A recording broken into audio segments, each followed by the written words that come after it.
Thank you for listening to The Horror in the Burying Ground. This story is written by Hazel and H.P. Lovecraft. A bizarre and outrageous story of a gruesome happening in the old town of Stillwater. A blood-chilling tale of a double burial. Most of the questioners come away with a touch of distaste and disquiet. They find the shabby loungers oddly unpleasant and full of unnamed hints in speaking of the long-past events brought up. There is a menacing, portentous quality in the tones which they use to describe very ordinary events, a seemingly unjustified tendency to assume a furtive, suggestive, confidential air and to fall into awesome whispers at certain points, which insidiously disturbs the listener. Old Yankees often talk like that. But in this case, the melancholy aspect of the half-moldering village and the dismal nature of the story unfolded give these gloomy, secretive mannerisms an added significance. One feels profoundly the quintessential horror that lurks behind the isolated Puritan and his strange repressions, feels it, and longs to escape precipitately into clearer air. The loungers whisper impressively that the shuttered house is that of old Miss Sprague, Sophie Sprague, whose brother Tom was buried on the 17th of June, back in '85. Sophie was never the same after that funeral. That and the other thing which happened the same day, and in the end, she took to staying in all the time. Won't even be seen now, but leaves notes under the back doormat and has her things brought from the store by Ned Peck's boy. Afraid of something. The old Swamp Hollow burying ground most of all. Never could be dragged near there since her brother and the other one were laid away. Not much wonder, though, seeing the way crazy Johnny Dow rants. He hangs around the burying ground all day and sometimes at night and claims he talks with Tom and the other. Then he marches by Sophie's house and shouts things at her. That's why she began to keep the shutters closed.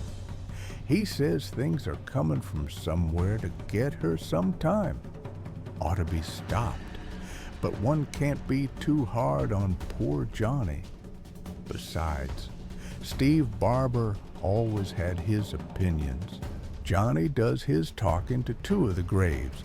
One of them is Tom Sprague's. The other, at the opposite end of the graveyard, is that of Henry Thorndike, who was buried on the same day. Henry was a village undertaker, the only one in Miles, and never liked around Stillwater. A city fella from Rutland, been to college and full of book learning, read queer things nobody else ever heard of, and mixed chemicals for no good purpose. Always trying to invent something new, some newfangled embalming fluid or some foolish kind of medicine. Some folks said he had tried to be a doctor, but failed in his studies and took to the next best profession. Of course, there wasn't much undertaking to do in a place like Stillwater, but Henry farmed on the side. Mean, morbid disposition, and a secret drinker if you could judge by the empty bottles in his rubbish heap. No wonder Tom Sprague hated him and blackballed him from the Masonic Lodge and warned him off when he tried to make up to Sophie. The way he experimented on animals was against nature and scripture. Who could forget the state the collie dog was found in, or what happened to old Mrs. Akeley's cat? Then there was the matter of Deacon Levitt's calf, when Tom had led a band of the village boys to demand an accounting. The curious thing was that the calf came alive after all in the end, though Tom had found it as stiff as a poker. Some said the joke was on Tom, but Thorndike probably thought otherwise.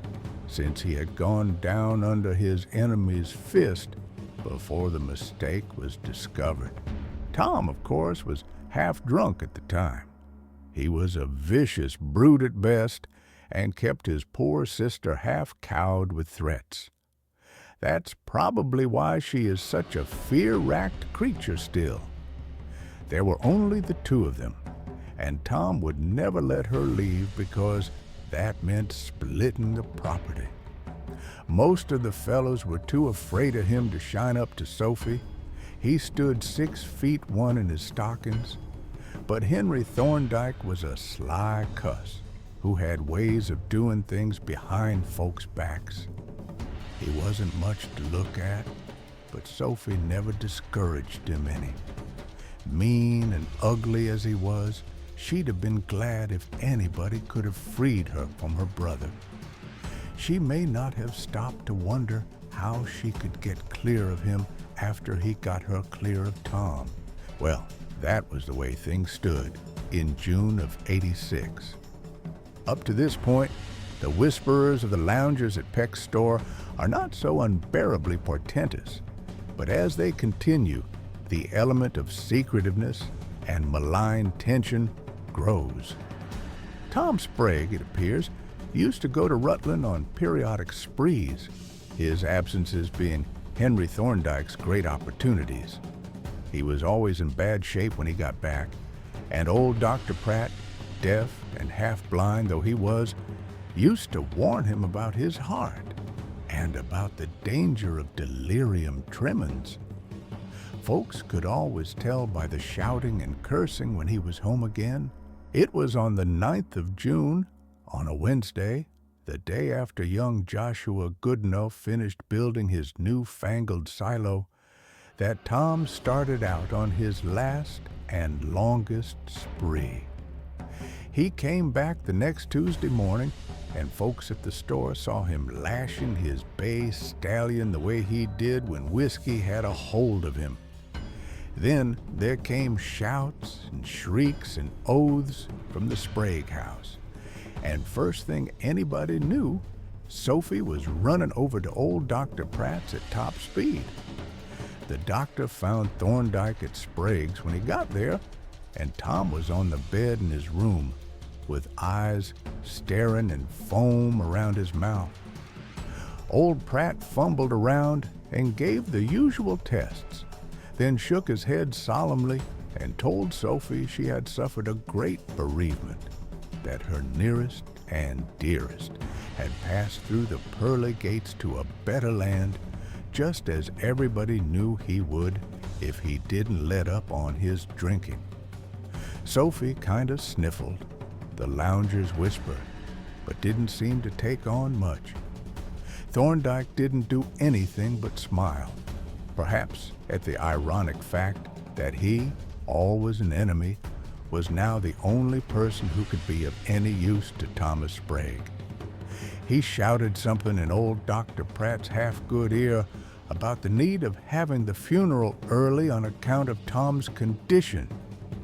Drunks like that were always doubtful subjects, and any extra delay, with merely rural facilities, would entail consequences, visual and otherwise, hardly acceptable to the deceased's loving mourners.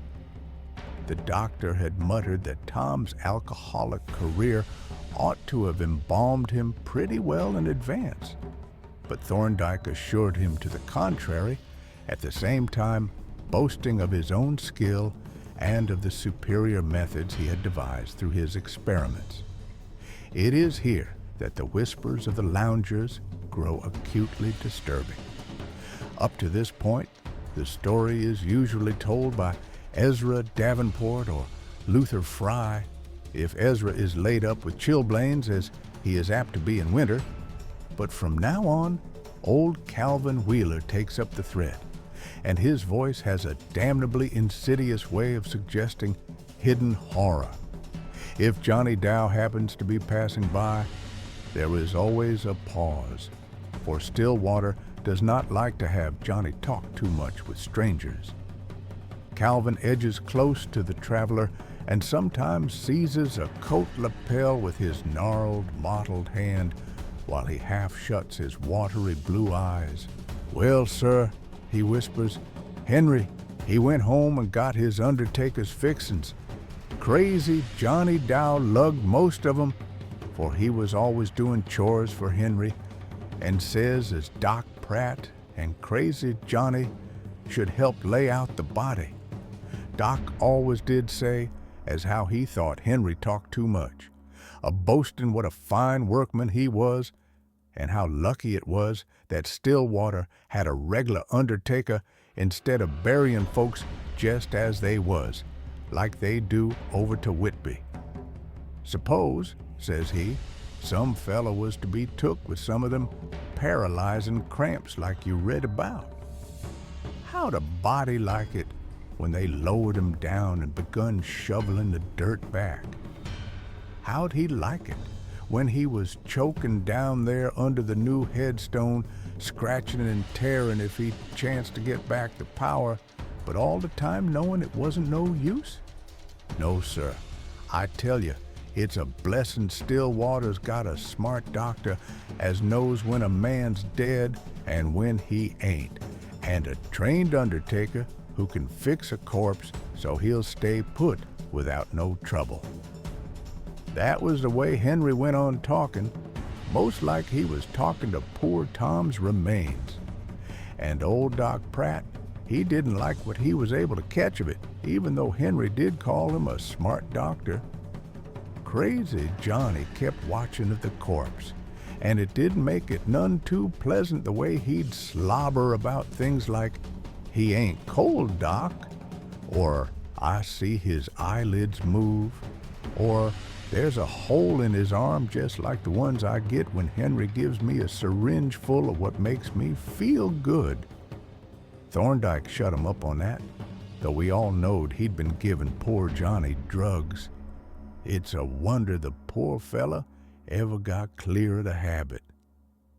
But the worst thing, according to the doctor, was the way the body jerked up when Henry begun to shoot it full of embalming fluid. He'd been boasting about what a fine new formula he got practicing on cats and dogs, when all of a sudden Tom's corpse began to double up like it was alive and fixin' to wrestle. Land of Goshen. But Doc says he was scared stiff, though he knowed the way corpses act when the muscles begin to stiffen. Well, sir, the long and short of it is that the corpse sat up and grabbed a holt of Thorndike's syringe so that it got stuck in Henry hisself, and give him as neat a dose of his own embalming fluid as you'd wish to see. That got Henry pretty scared, though he yanked the point out and managed to get the body down again and shot full of the fluid.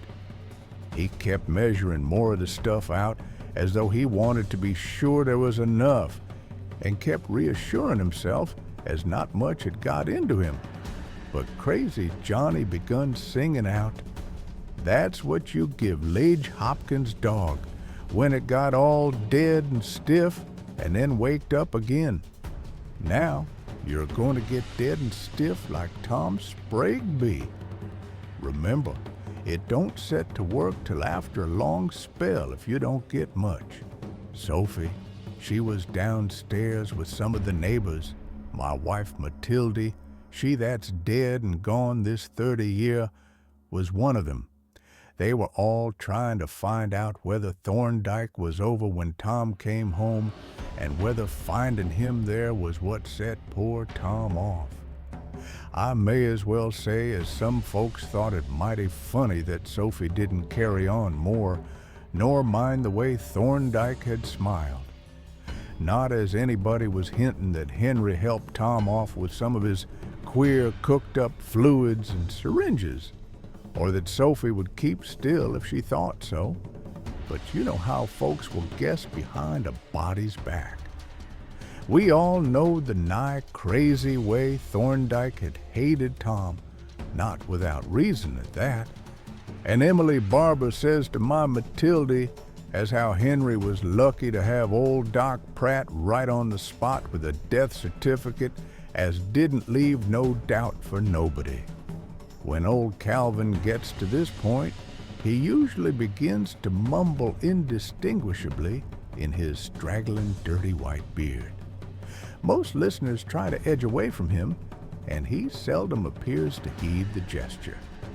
It is generally Fred Peck, who was a very small boy at the time of the events, who continues the tale.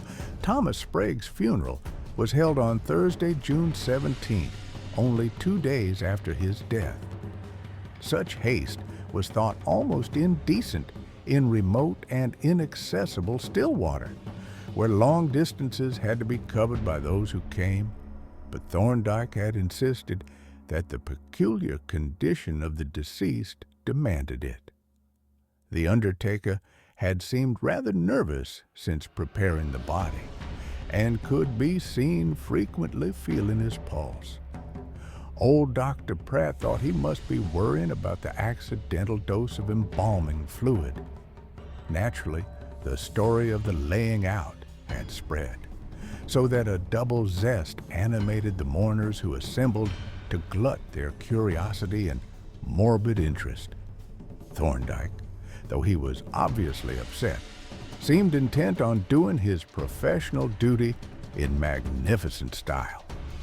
Sophie and others who saw the body were most startled by its utter lifelikeness, and the mortuary virtuoso made doubly sure of his job by repeating certain injections at stated intervals.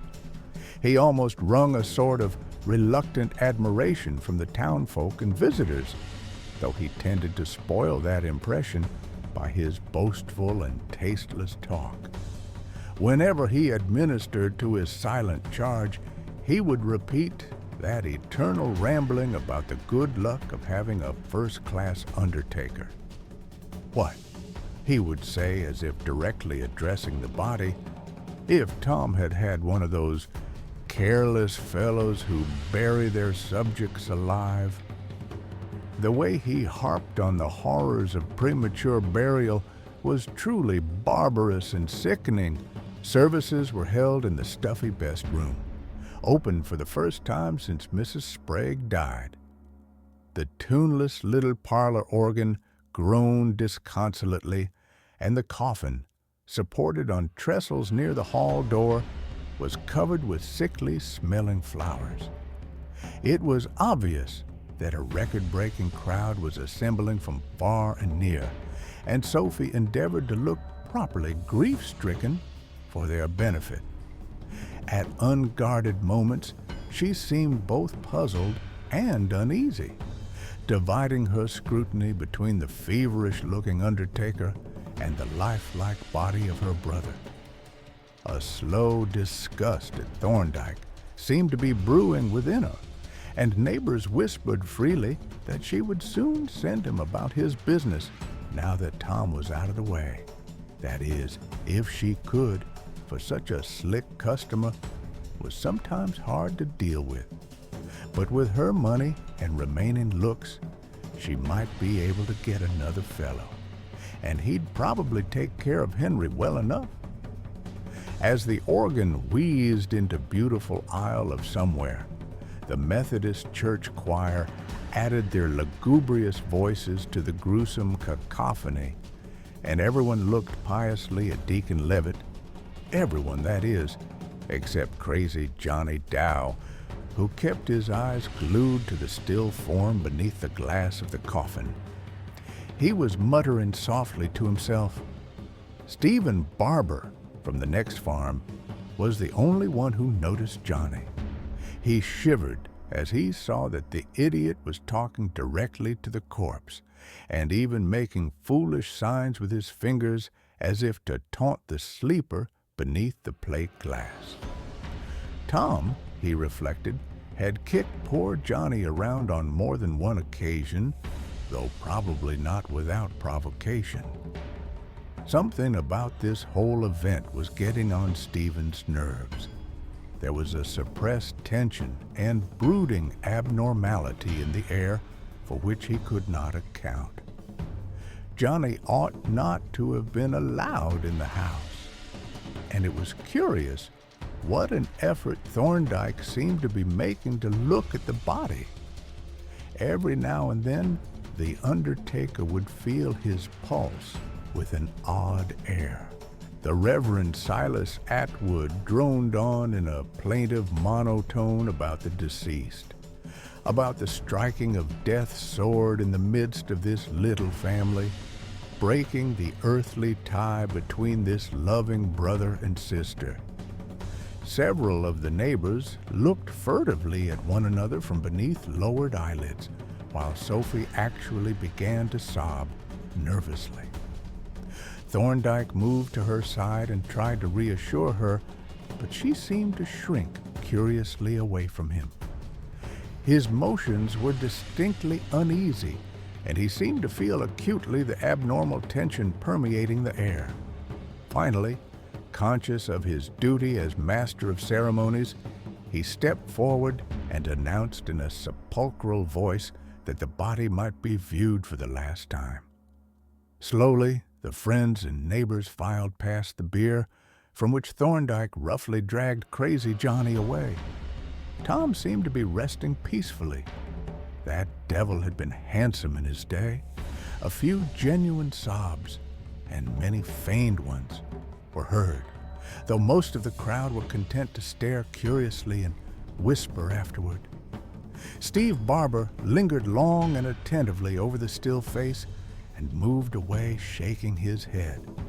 His wife Emily, following after him, whispered that Henry Thorndyke had better not boast so much about his work, for Tom's eyes had come open. They had been shut when the services began, for she had been up and looked. But they certainly looked natural, not the way one would expect after 2 days. When Fred Peck gets this far, he usually pauses, as if he did not like to continue. The listener, too, tends to feel that something unpleasant is ahead. But Peck reassures his audience with the statement that what happened isn't as bad as folks like to hint. Even Steve never put into words what he may have thought. And crazy Johnny, of course, can't be counted at all. It was Luella Morse, the nervous old maid who sang in the choir, who seems to have touched things off. She was filing past the coffin like the rest, but stopped to peer a little closer than anyone else, except the Barbers had peered. And then, without warning, she gave a shrill scream and fell in a dead faint. Naturally, the room was at once a chaos of confusion. Old Dr. Pratt elbowed his way to Luella and called for some water to throw in her face, and others surged up to look at her and at the coffin. Johnny Dow began chanting to himself, he knows, he can hear all we're a-saying and see all we're a-doing, and they'll bury him that way." But no one stopped to decipher his mumbling except Steve Barber. In a very few moments, Luella began to come out of her faint and could not tell exactly what had startled her. All she could whisper was, "The way he looked, the way he looked." But to other eyes, the body seemed exactly the same. It was a gruesome sight, though, with those open eyes and that high coloring. And then the bewildered crowd noticed something which put both Luella and the body out of their minds for a moment. It was Thorndyke, on whom the sudden excitement and jostling crowd seemed to be having a curiously bad effect. He had evidently been knocked down in the general bustle and was on the floor trying to drag himself to a sitting posture. The expression on his face was terrifying in the extreme, and his eyes were beginning to take on a glazed, fishy expression. He could scarcely speak aloud, but the husky rattle of his throat held an ineffable desperation, which was obvious to all. "Get me home, quick, and let me be. That fluid I got in my arm by mistake. Heart action. This damned excitement. Too much. Wait. Don't think I'm dead if I seem to. Only the fluid. Just get me home and wait. I'll come to later, don't know how long. All the time I'll be conscious and know what's going on. Don't be deceived. As his words trailed off into nothingness, old Dr. Pratt reached him and felt his pulse, watching a long time and finally shaking his head. No use doing anything, he's gone. Heart no good, and that fluid he got in his arm must have been bad stuff. I don't know what it is. A kind of numbness seemed to fall on all the company. New death in the chamber of death. Only Steve Barber thought to bring up Thorndyke's last choking words. Was he surely dead when he himself had said he might falsely seem so? Wouldn't it be better to wait a while and see what would happen?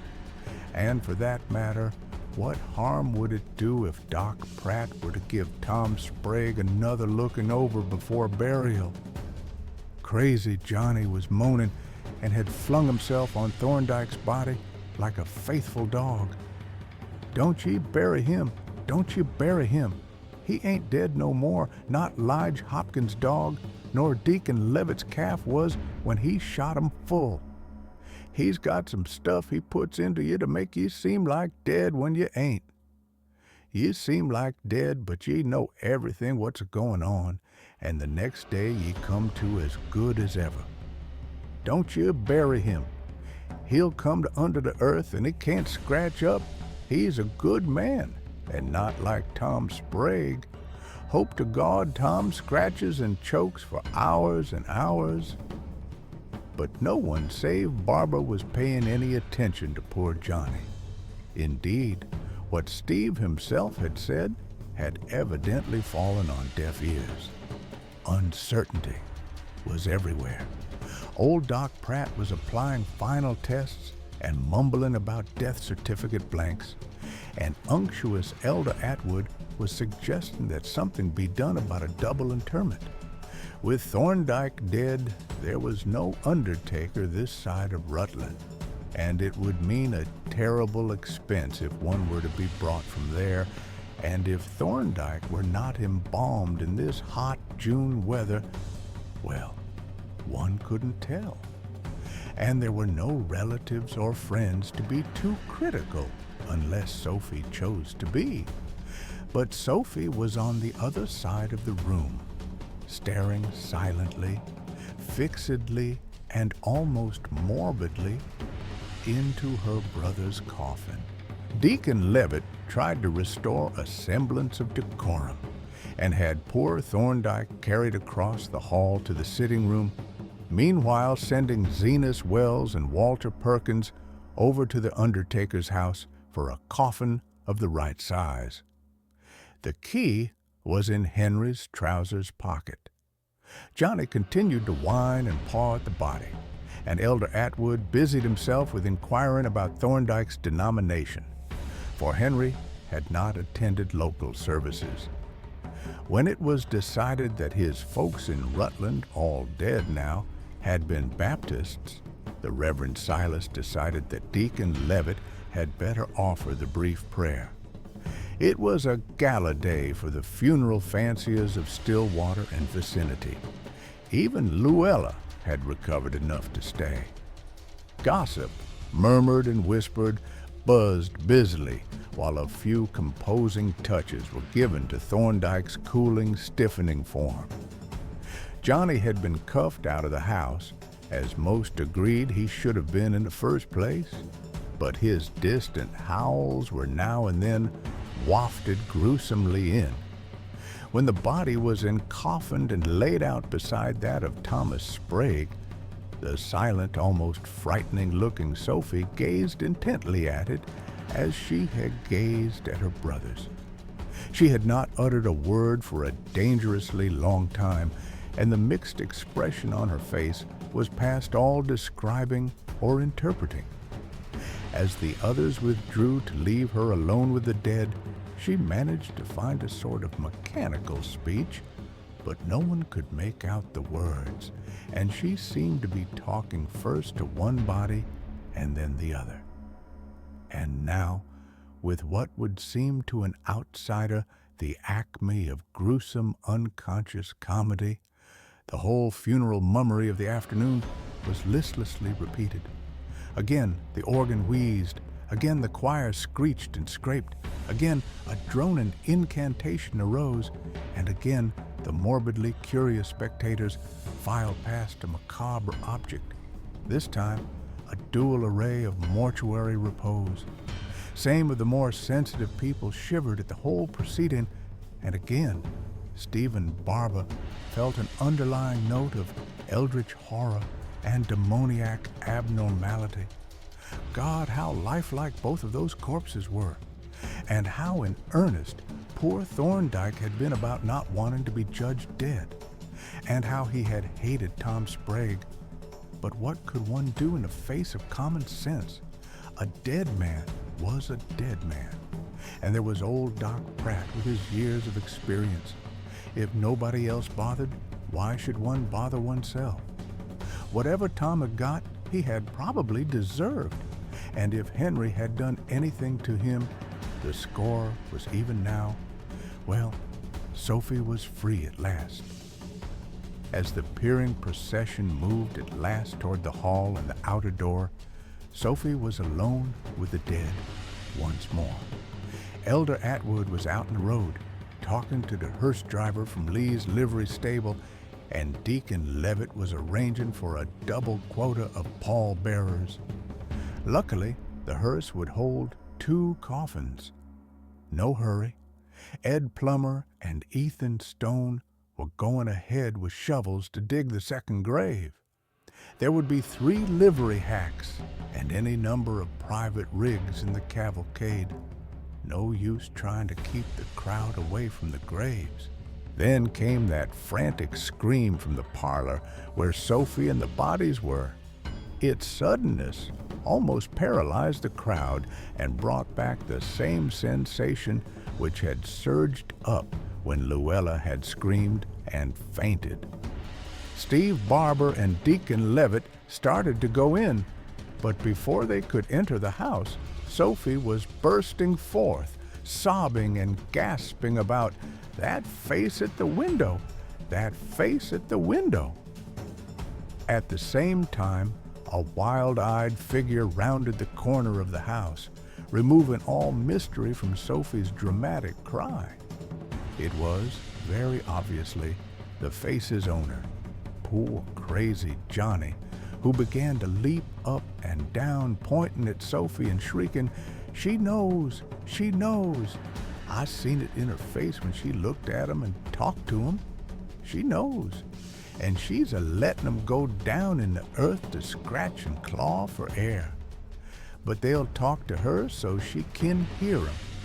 They'll talk to her and appear to her, and someday they'll come back and get her." Zenas Wells dragged the shrieking half-wit to a woodshed behind the house and bolted him in as best he could. His screams and poundings could be heard at a distance, but nobody paid him any further attention. The procession was made up, and with Sophie in the first hack, it slowly covered the short distance past the village to the Swamp Hollow burying ground. Elder Atwood made appropriate remarks as Thomas Sprague was laid to rest, and by the time he was through, Ed and Ethan had finished Thorndyke's grave on the other side of the cemetery, to which the crowd presently shifted. Deacon Levitt then spoke ornamentally, and the lowering process was repeated. People had begun to drift off in knots, and the clatter of receding buggies and carryalls was quite universal when the shovels began to fly again. As the earth thudded down on the coffin lids, Thorndyke's first, Steve Barber noticed the queer expressions flitting over Sophie Sprague's face. He couldn't keep track of them all, but behind the rest there seemed to lurk a sort of wry, perverse, half-suppressed look of vague triumph. He shook his head. Zenas had run back and let crazy Johnny out of the woodshed before Sophie got home, and the poor fellow at once made frantically for the graveyard. He arrived before the shovelmen were through, and while many of the curious mourners were still lingering about, what he shouted into Tom Sprague's partly filled grave, and how he clawed at the loose earth of Thorndyke's freshly finished mound across the cemetery, surviving spectators still shudder to recall. Jotham Blake, the constable, had to take him back to the town farm by force, and his screams waked dreadful echoes. This is where Fred Peck usually leaves off the story. What more, he asks, is there to tell? It was a gloomy tragedy, and one can scarcely wonder that Sophie grew queer after that. That is all one hears if the hour is so late that old Calvin Wheeler has tottered home. But when he is still around, he breaks in again with that damnably suggestive and insidious whisper. Sometimes those who hear him dread to pass either the shuttered house or the graveyard afterward, especially after dark. Ha, ha. Fred was only a little shaver then, and don't remember no more than half of what was going on. You want to know why Sophie keeps her house shuttered, and why crazy Johnny still keeps a-talking to the dead and a-shouting at Sophie's windows? Well, sir, I don't know's I know all there is to know, but I hear what I hear. Here the old man ejects his cud of tobacco and leans forward to buttonhole the listener. It was that same night, mind you, toward morning, and just 8 hours after them burials, when we heard the first scream from Sophie's house. Woke us all up, Steve and Emily Barber and me, and Matilde goes over hot-footing, all in night gear, and finds Sophie all dressed and dead fainted on the setting room floor. Lucky she hadn't locked her door. When we got her to, she was shaking like a leaf and wouldn't let on by so much as a word what was ailing her. Matilde and Emily done what they could to quiet her down, but Steve whispered things to me as didn't make me none too easy. Come about an hour when we allowed we'd be going home soon, that Sophie, she begun to tip her head on one side like she was a-listening to something. Then on a sudden, she screamed again and keeled over in another faint. Well, sir, I'm telling what I'm telling, and won't do no guessing like Steve Barber would have done if he dared. He always was the greatest hand for hinting things. Died 10 year ago of pneumonia. What we heard so faint like was just poor crazy Johnny, of course. 'Tain't more than a mile to the burying ground, and he must have got out of the window where they'd locked him up at the town farm. Even if Constable Blake says he didn't get out that night. From that day to this, he hangs around them graves a-talking to the both of them, cussing and kicking at Tom's mound, and putting posies and things on Henry's. And when he ain't a-doing that, he's hanging around Sophie's shuttered windows, howling about what's a-coming some day to get her. She wouldn't never go near the burying ground, and now she won't come out of the house at all, nor see nobody. Got to saying there was a curse on still water, and I'm dinged if she ain't half right, the way things is a-going to pieces these days. There certainly was something queer about Sophie right along. Once when Sally Hopkins was a-calling on her, in 97 or 98, I think it was, there was an awful rattling at her windows, and Johnny was safe locked up at the time, at least, so Constable Dodge swore up and down. But I ain't taking no stock in their stories about noises every 17th of June, or about faint shining figures a-trying Sophie's door and windows every black morning about 2 o'clock. You see, It was about 2 o'clock in the morning that Sophie heard the sounds and keeled over twice that first night after the burying. Steve and me and Matilda and Emily heard the second lot, faint as it was, just like I told you. And I'm a-telling of you again as how it must have been crazy Johnny over to the burying ground. Let Jotham Blake claim what he will. There ain't no telling the sound of a man's voice so far off. And with our heads full of nonsense, it ain't no wonder we thought there was two voices, and voices that hadn't ought to be speaking at all. Steve, he claimed to have heard more than I did. I verily believe he took some stock in ghosts. Matilda and Emily was so scared they didn't remember what they heard. And curious enough, nobody else in town, if anybody was awake at that ungodly hour, never said nothing about hearing no sounds at all. Whatever it was so faint it might have been the wind if there hadn't been words. I made out a few, but don't want to say as I'd back up all Steve claimed to have caught. She-devil, all the time, Henry and alive was plain, and so was you-know. Said you'd stand by, get rid of him and bury me, in a kind of changed voice. Then there was that awful coming again some day in a death-like squawk. But you can't tell me Johnny couldn't have made those sounds. Hey, you, what's taking you off in such a hurry? Maybe there's more I could tell you if I had a mind.